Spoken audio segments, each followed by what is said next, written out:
Welcome to our channel Legum Studia, where we talk about law in details. आज मैं लेकर आई हूँ ADPO series का सेकेंड एक्ट, जो कि है इमोरल ट्रैफिकिंग प्रिवेंशन एक्ट 1956। इस एक्ट को हम एक गो में पूरा कंप्लीट कर लेंगे बिकॉज ये माइनर सा एक्ट है, लेकिन 2016 का अगर आप ADPO का पेपर उठा के देखें तो आप देखेंगे कि इससे बहुत सारे क्वेश्चंस आए हैं। सो इमोरल ट्रैफिकिंग प्रिवेंशन एक्ट 1956, सबसे पहले जाने कि इसको एक और नाम से भी जाना जाता है जिसे हम पीटा एक्ट कहते हैं, that is prevention of immoral trafficking act. इसको असेंट मिला था 30 दिसंबर 1956 को। हम ये नहीं बोलेंगे इसका इन्फोर्समेंट डेट क्या है, हम ये बोलेंगे असेंट इसे कौन से डेट से मिली थी। तो असेंट मिला था 30 दिसंबर 1956 को। नेक्स्ट, छोटा सा एक्ट है, ज़्यादा नहीं है, 25 सेक्शंस है एंड 1 शेड्यूल है। इसके अलावा वैसे नाम से आप इस चीज़ को जान सकते हैं कि इमोरल ट्रैफिकिंग का मतलब ये डील करेगा ब्रॉथेल से, प्रोस्टिट्यूशन से, इमोरल ट्रैफिकिंग जिसका फर्दर इफ़ेक्ट होता है प्रोस्टिट्यूशन का वर्क, उन सारी चीज़ों से रिलेटेड। इसके अलावा, इस एक्ट के अलावा भी ये जो टॉपिक्स है इमोरल ट्रैफिकिंग जो है बाकी बहुत सारे एक्ट्स में कवर होता है या बाकी बहुत सारे एक्ट से गवर्न होता है, जैसे कि IPC हो गया, हमारा कॉन्स्टिट्यूशन ऑफ इंडिया हो गया, जुवेनाइल जस्टिस एक्ट हो गया, चिल्ड्रंस एक्ट 2015 हो गया, that is protection of children's act 2015, and इसके अलावा भी एक दो छोटे छोटे एक्ट्स हैं। ये तो हमारा जस्ट ऊपर ऊपर का हमें आइडिया मिल गया। इस एक्ट को पढ़ने के पहले जो सबसे इम्पॉर्टेंट चीज़ है वो है ब्रॉथेल्स, प्रोस्टिट्यूशन, इन दो टर्म्स को समझना, and section wise, definition wise भी ये काफ़ी इम्पॉर्टेंट हो जाते हैं। तो चलिए इस एक्ट को हम स्टार्ट करते हैं। ओके, तो सबसे पहले आते हैं हम डेफिनेशन क्लॉज में। डेफिनेशन क्लॉज में सबसे इम्पॉर्टेंट चीज़ है ब्रॉथेल, जिसे 2A में डिफाइन किया गया है। ब्रॉथेल क्या होता है? 4 चीज़ें आप याद रखना, हाउस, रूम, कन्वेंस, प्लेस। लेकिन सिर्फ इतना काफ़ी नहीं है याद रखने के लिए। हाउस और any portion of any house, room और any portion of any room, conveyance और any portion of any conveyance, place और any portion of any place. ये 4 चीज़ें हमारे लिए इंपॉर्टेंट हो जाती है जब हम ब्रॉथेल की डेफिनेशन पढ़ते हैं। इसके अलावा इन 4 चीज़ों का यूज़ आपने किया होना चाहिए ना, तभी तो आप इसमें कवर होंगे।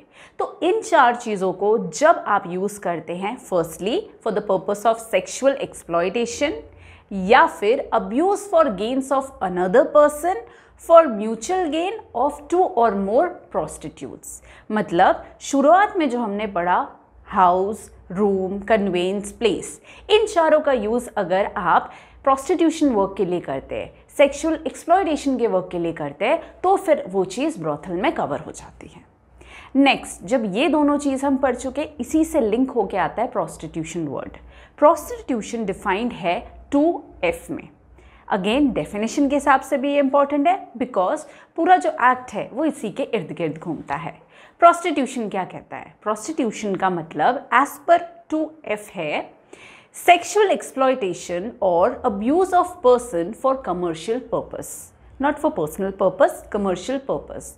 सो या तो वो डेफिनेशन क्लॉज में आपसे ये पूछ लेंगे प्रोस्टिट्यूशन कहाँ डिफाइंड है, या आपसे पूछ लेंगे प्रोस्टिट्यूशन के डेफिनेशन में A sexual exploitation, B abuse of person for commercial purpose, C A and B both, D none of the above. तो ऐसे छोटी छोटी चीज़ें करके भी पूछ लेते हैं। ज़्यादा कन्फ्यूजन करना हो तो मे भी हो सकता है वो कमर्शियल पर्पस वर्ड को वहाँ से हटा दे, तो वो ऑप्शन हमारे लिए फिर रॉन्ग ऑप्शन हो जाएगा। नेक्स्ट आता है एज फैक्टर। इस पर्टिकुलर एक्ट में हम 3 एज फैक्टर्स पढ़ेंगे, या मैं ये बोल सकती हूँ एज को 3 पर्सपेक्टिव से डिवाइड किया गया है। 1 is child, then is minor and third is major. Child में वो लोग आएंगे as per definition under 2AA या 2AA जिसे कहते हैं, वो लोग आएंगे जिन्होंने अभी तक 16 ईयर ऑफ एज कंप्लीट नहीं किया है। तो 2 तरीके से आप इसे याद कर सकते हो, या तो आप जनरल इंग्लिश में से याद कर लो बिलो 16, और अगर आप पर्टिकुलरली लीगल लैंग्वेज को देखेंगे तो वहाँ ये लिखा है has not completed the age of 16 years, पहला। सेकेंड, जस्ट आपने 16 कंप्लीट कर लिया है लेकिन अभी तक 18 कंप्लीट नहीं किया, तो आप कैटेगराइज हो जाओगे माइनर में। Now you are what, you are a minor. ये कहाँ डिफाइंड है? ये डिफाइंड है 2, दैट इज सेक्शन 2 CB में, जो कहता है has completed 16 years but hasn't completed 18 years. ये हो जाएगा आपका माइनर। लास्ट आपका आता है मेजर। मेजर डिफाइंड है आपका 2CA में, सेक्शन 2CA, जो कहता है one who has completed the age of 18 years, या फिर 18 साल से बड़ा। ये 3 चीज़ें एज फैक्टर में बहुत इंपॉर्टेंट हो जाती है।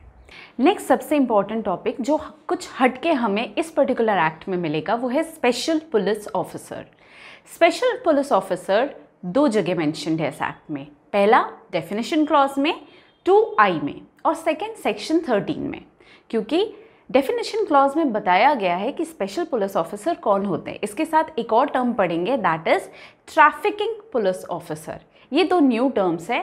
सिंस ये न्यू है तो हम एक्सपेक्ट कर सकते हैं कि एग्जाम में से पूछा जा सकता है। ओके, सो 2I क्या कहता है? 2I कहता है अपॉइंटेड बाय और on behalf of state government there shall be a person known as special police officer under this act. मतलब इस एक्ट में एक स्पेशल पुलिस ऑफिसर के नाम से पर्सन अपॉइंट होगा, एक या एक से ज़्यादा भी हो सकते हैं। ये कौन डिसाइड करेगा? ये स्टेट गवर्नमेंट डिसाइड करेगा। क्वेश्चन पॉइंट ऑफ व्यू से 2 चीज़ें इंपॉर्टेंट है कि स्पेशल पुलिस ऑफिसर कहाँ डिफाइंड है, तो 2I में डिफाइंड है, एंड सेकेंड चीज़ इनका अपॉइंटमेंट कौन करता है, तो स्टेट गवर्नमेंट करती है। नेक्स्ट सेक्शन 13 इसके साथ रेड विथ हो जाएगा। सेक्शन 13 क्या कहता है? ये कहता है कि ईच एंड एवरी एरिया के लिए जो स्टेट गवर्नमेंट थिंग्स फिट, एक तो वो एरिया डिफाइन कर देगा, दूसरी चीज़ वो अपॉइंट भी करेगा उस पर्टिकुलर एरिया के लिए कोई स्पेशल पुलिस ऑफिसर। अब ये जो स्पेशल पुलिस ऑफिसर है ये कौन कौन हो सकते हैं, तो इसी एक्ट में आप पढ़ेंगे कि दिया है सेक्शन 13 में जो डिस्ट्रिक्ट मजिस्ट्रेट होगा वो किसी भी रिटायर्ड पर्सन मतलब retired as an police officer not below the rank of inspector. मतलब कोई भी एक रिटायर्ड पुलिस ऑफिसर है जिसने रिटायरमेंट के पहले एज एन इंस्पेक्टर या उससे हायर रैंक किया हो या हायर रैंक होल्ड किया हो, उसको चाहे तो district magistrate special police officers के पार दे सकती हैं। सेकेंड, डिस्ट्रिक्ट मजिस्ट्रेट एक और पर्सन को ये पार दे सकते हैं, दैट इज मिलिट्री पर्सन। अगर कोई मिलिट्री से रिटायर हुआ है लेकिन not below the rank of a commission and here inspector, ये 2 हमारे लिए बहुत इंपॉर्टेंट टर्म हो जाते हैं। देखिए, एक चीज़ पूछ सकते हैं सेक्शन 13 में क्या डिफाइंड है, तो स्पेशल पुलिस ऑफिसर उनके पार अपॉइंटमेंट्स डिफाइंड है। एक चीज़ पूछ सकते हैं कौन कौन स्पेशल पुलिस ऑफिसर अपॉइंट हो सकता है, तो कोई भी रिटायर्ड पुलिस ऑफिसर लेकिन उसका रैंक इंस्पेक्टर से नीचे का नहीं होना चाहिए, कोई भी मिलिट्री पर्सन जिनका rank before retirement commissioned officer के नीचे नहीं होना चाहिए। ये 2 चीज़ें हमारे लिए इंपॉर्टेंट है। तो क्या बस यही 2 रहेंगे? नहीं। सेक्शन 13 एक और इम्पॉर्टेंट चीज़ के बारे में हमें बताता है कि इन स्पेशल पुलिस ऑफिसर के नीचे भी कुछ लोग रहेंगे जो गिनती में 5 होंगे, means they can have 5 person who will be working under them. ये 5 पर्सन कौन होने चाहिए? ये ऐसे पर्सन होने चाहिए जो वुमेन से रिलेटेड या सोशल वेलफेयर से रिलेटेड वर्क करते हो, NGO में करते हो या ऑलरेडी पोस्टेड हो। उनमें से भी कुछ लोगों का वुमेन होना बहुत ज़रूरी है। ये सारे इंपॉर्टेंट फैक्ट्स आपको सेक्शन 13 में मिलेंगे। ओके, नेक्स्ट आता है हमारा सेक्शन 14। सेक्शन 14 2 तरीके से पूछा जा सकता है। वो कौन सा सेक्शन है इस एक्ट का जो कहता है अरेस्ट विदाउट वारंट? यस, इस एक्ट में अभी जो हमने स्पेशल पुलिस ऑफिसर के बारे में पढ़ा वो अरेस्ट विदाउट वारंट कर सकते हैं। कहाँ दिया है? सेक्शन 14 में। सेकेंड हेडिंग जिससे सेक्शन 14 का पूछा जा सकता है क्वेश्चन, वो है ऑल ऑफेंसेस कॉग्निजेबल। आपसे क्वेश्चन पूछा जा सकता है कि इस एक्ट में जो भी ऑफेंसेस होंगे उनका नेचर क्या होगा, तो उनका नेचर कॉग्निजेबल होगा। कहाँ बताया गया है? सेक्शन 14 में बताया गया है। तो फिर उनका अरेस्ट कैसा होगा? अरेस्ट विदाउट वारंट होगा। ये 3 चीज़ें तो हेडिंग से ही हमें क्वेश्चंस मिल जाते हैं।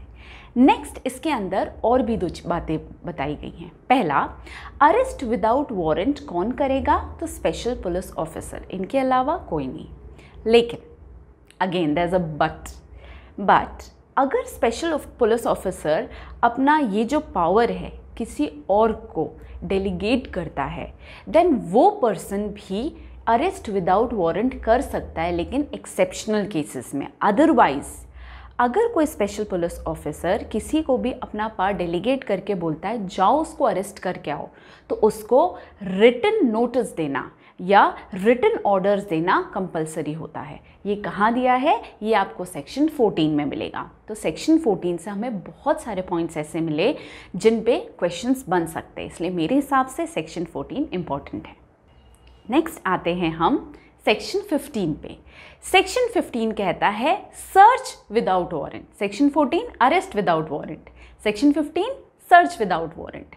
सेक्शन 15 इन डेप्थ में क्या बोलता है? सेक्शन 15 कहता है कि अगर कोई एसपीओ है या कोई ट्रैफिकिंग पुलिस ऑफिसर है, मैंने 2 बताए थे पर्सन्स होते हैं इसमें, इन दोनों में से अगर कोई पर्सन किसी भी पर्टिकुलर प्लेस पे जहाँ उसे लगता है कि भाई ये ब्रोथल हो सकता है, यहाँ पे प्रोस्टिट्यूशन का वर्क हो सकता है, हो रहा होगा, अगर उनको सर्च करना है तो वो बिल्कुल सर्च कर सकते हैं विदाउट एनी वारंट। लेकिन सेक्शन 15 में उन्होंने इससे रिलेटेड कुछ प्रोसीजर बताए हैं। जैसे उन्होंने एक कंपल्शन ये बताया है जो 15 सब क्लॉज 2 में आपको मिलेगा, दैट इन प्रेजेंस ऑफ 2 और मोर इनहैबिटेंट्स, जिसमें से 1 वुमेन होनी चाहिए। मतलब अगर कोई एसपीओ, अगर कोई ट्रैफिकिंग पुलिस ऑफिसर सर्च करने जा रहा है तो उसे वहाँ के प्रेजेंट इनहैबिटेंट्स में से 2 ऐसे लोग, 2 से ज़्यादा भी हो सकते हैं, चूज़ करना पड़ेगा, जिसमें से एक महिला होनी चाहिए और उनको साथ लेके ही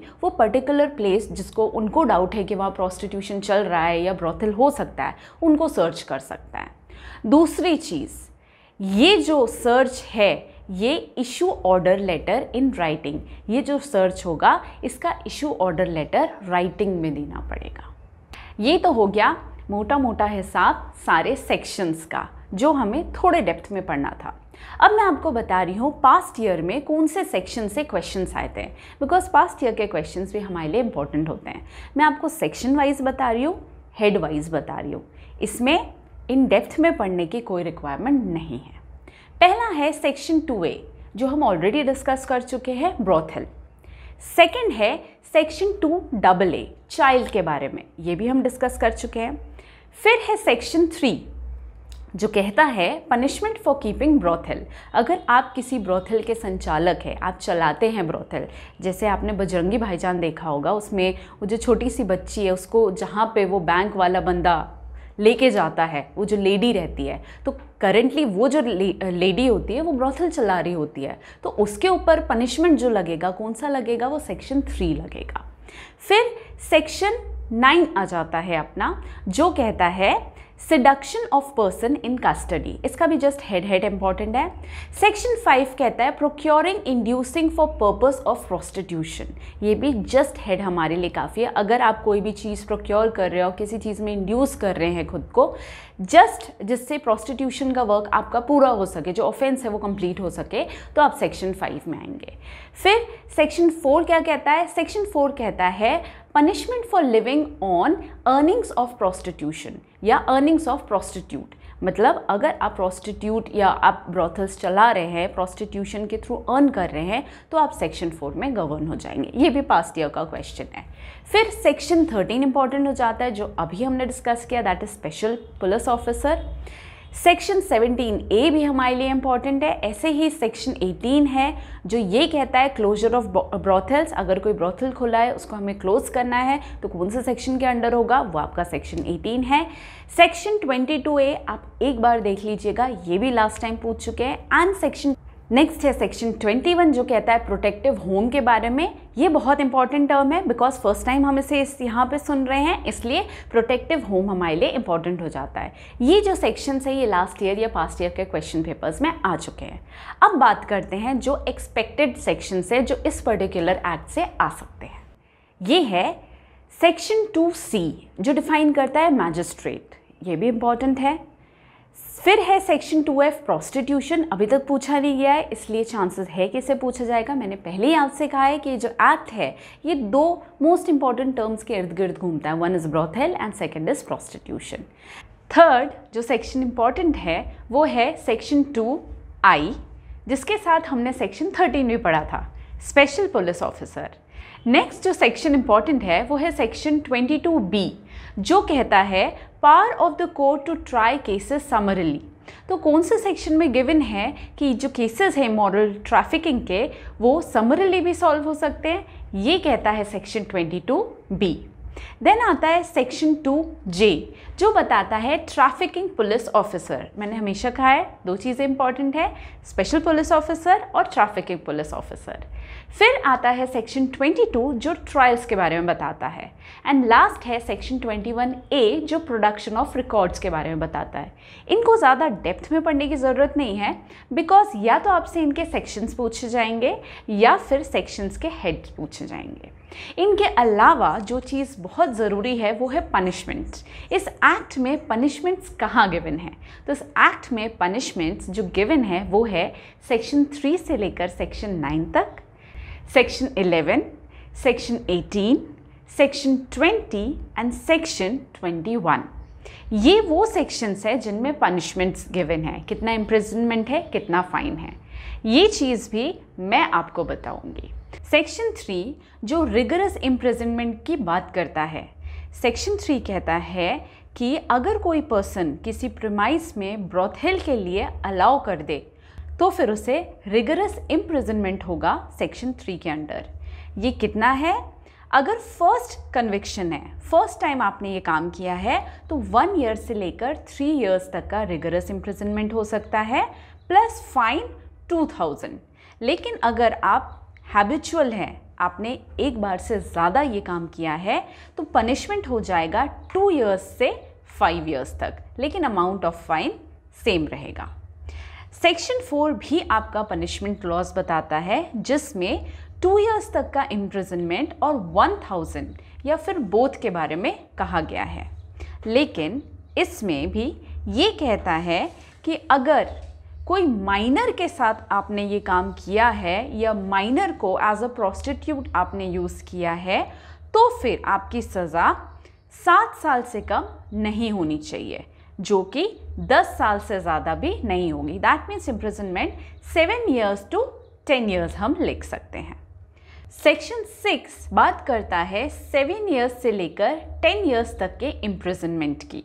तो सेक्शन 6 में 7 to 10 ईयर्स तक का इम्प्रिजनमेंट दिया है विथ फाइन। नेक्स्ट आता है आपका सेक्शन 7। सेक्शन 7 अगेन बोलता है 7 ईयर्स से लेकर 10 ईयर्स तक के इम्प्रिजनमेंट की बात, लेकिन ये कहता है कि फर्स्ट टाइम जब भी होगा इम्प्रिजनमेंट 3 मंथ्स तक का होगा। हाउएवर जो पनिशमेंट है वो 7 to 10 ईयर्स हो जाएगा अगर जो प्रोस्टिट्यूशन है is committed with in such specified area with a child और अ माइनर। मतलब अगर प्रोस्टिट्यूशन किसी चाइल्ड या माइनर के साथ हुआ है, देन जो 3 मंथ्स की सज़ा है वो 7 ईयर्स से लेकर 10 ईयर्स तक एक्सटेंड हो जाएगी। सेक्शन 7 क्लॉज 2 6 मंथ्स तक के कन्विक्शन की बात करता है, फाइन 200 तक की बात करता है। इसमें जो फर्स्ट कन्विक्शन है वो 3 मंथ्स की बात करता है। मतलब फर्स्ट टाइम कन्विक्टेड है तो 3 मंथ्स विथ फाइन ऑफ 200, और अगर आप सब्सिक्वेंट कन्विक्शन के लिए जा रहे हैं then 6 months with a fine होगा।